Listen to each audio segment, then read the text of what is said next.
Alla fine se è il prefetto che decide, il prefetto decide sopra la testa di tutti. Così la pensa un residente di Ponzano, di via Antiga.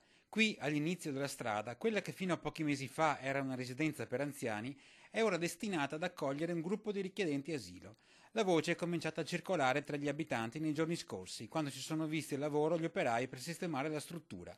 Preoccupati, soprattutto per la mancanza di informazioni, i cittadini hanno chiesto subito chiarimenti al sindaco, che però Ad oggi io non ho nessuna comunicazione ufficiale da parte della prefettura, né nell'attivazione ecco, di quel sito né per quanto riguarda i numeri. ecco, proprio qui, nel numero, sta il problema. Sarebbero circa 20 i profughi in arrivo, cifra che, sommata ai 27 già presenti nel territorio comunale, sforerebbe il limite massimo che non si sarebbe dovuto superare, almeno secondo la cosiddetta clausola di salvaguardia prevista dallo SPRAR, pensata per non gravare troppo sugli enti locali che accettano di accogliere i richiedenti asilo. Ma avendo aderito allo SPRAR, noi possiamo appunto applicare questa clausola che ci dice che oltre un certo numero nel nostro territorio non devono e non possono essere accolti. In pratica ci sarebbe il posto per un'altra decina e non di più, anche perché la struttura in questione non ha le caratteristiche adatte per numeri più alti.